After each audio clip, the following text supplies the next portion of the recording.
దిలీప్ గారు చెప్పండి. దిలీప్ గారు, ఇప్పుడు బీఆర్ఎస్ కాంగ్రెస్ రెండు కూడా హామీల విషయంలో ఏమాత్రం తగ్గకుండా పోటాపోటీ హామీలు అయితే ఇస్తుంది. కాకపోతే ఈ హామీల అంశాలు బీజేపీ ఒకంత వెనకపడింది అని చెప్పడంలో ఏమాత్రం సందేహం లేదు. మొదటి నుంచి అభ్యర్థుల ప్రకటన దగ్గర నుంచి స్థానాలు డిక్లేర్ చేసే అంతవరకు, అలాగే ఇప్పుడు చూస్తే ఈ హామీల విషయంలో కూడా బీజేపీ ఒక అడుగు వెనకలే ఉంది.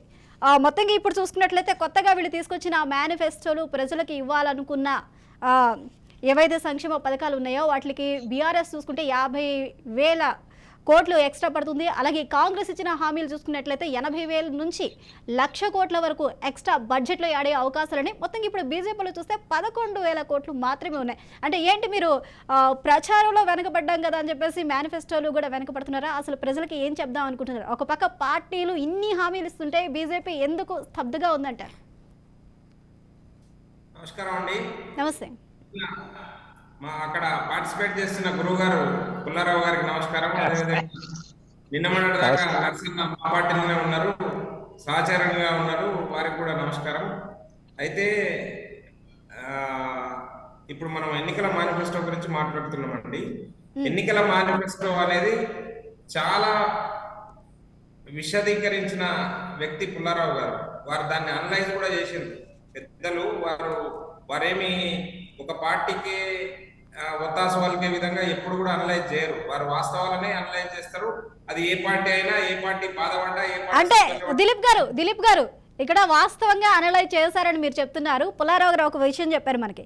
నరసయ్య గౌడ్ గారు ఎందుకు పార్టీ మారారంటే మంచి పని చేశారని చెప్పారు. అయితే అది మరి బీజేపీ పార్టీ మంచిది కాదనా, లేకపోతే పార్టీలో ఉన్న సిద్ధాంతాలు మంచివి కాదనా, మరి మంచి పని చేశారని మనకి పుల్లారావు గారు అండంలో ఆంతర్యం ఏంటని మీరు అనుకుంటున్నారు? ఆయన కరెక్ట్గా అనలైజ్ చేస్తారని మీరు డిక్లేర్ చేశారు. మరి లేదు,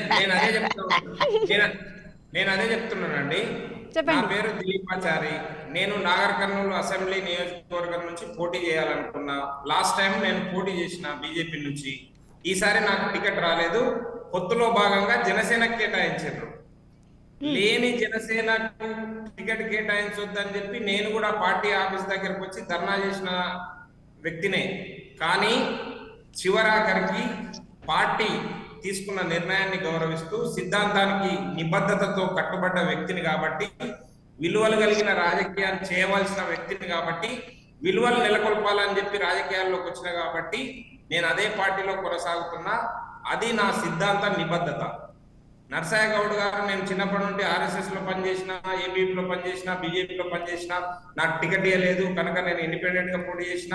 అంటే దిలీప్ గారు ఇప్పుడు ఏమంటారు మీరు? నరసయ్య గౌడ్ గారికి నిబద్ధత లేదు అంటారా? నరసయ్య గౌడ్ గారికి ఒక పార్టీ మీద, పార్టీ సిద్ధాంతాల మీద నిబద్ధత లేదు అని చెప్దాం అనుకుంటున్నారా? క్వైట్ న్యాచురల్ కదండి, వారే చెప్పారు కదా.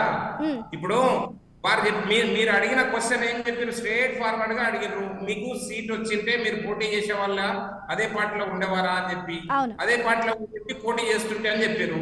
అప్పుడు పోటీ చేస్తుంటే అదే పార్టీలో ఉంటే బీజేపీ సిద్ధాంతం గురించి మాట్లాడతాడా? ఈ రోజు మాట్లాడుతున్న కాంగ్రెస్ సిద్ధాంతం, కాంగ్రెస్ మేనిఫెస్టో గురించి మాట్లాడతాడా నరసయ్య గౌడ్ గారు? వారం రోజుల లోపల ఇంత ట్విస్ట్ వస్తుందా? కనుక పుల్లారావు గారు చెప్పింది చాలా బెటర్. ఎందుకంటే వారికి సిద్ధాంత నిబద్ధత లేదు కాబట్టి మీరు బెటర్ మారింది, పార్టీ మారిందే బెటరు. ఆ నిబద్ధత లేకుండా పార్టీలో కొనసాగడం లాభం లేదు కదా అని చెప్పిండు. కాదు, మీరు అలాగంటే ఎలాగా? నన్ను మాట్లాడేవాళ్ళు మీరు చెప్పండి. పుల్లారావు గారు మీరు ఎలా అంటారు చెప్పండి.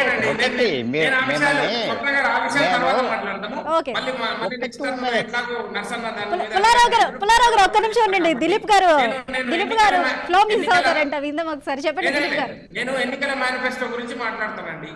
ఎన్నికల మేనిఫెస్టో అనేది ఈ రాజకీయ పార్టీలకి ఇంతకు ముందు ఖురాను, బైబిల్, భగవద్గీత అని చెప్పుకునేవాళ్ళు.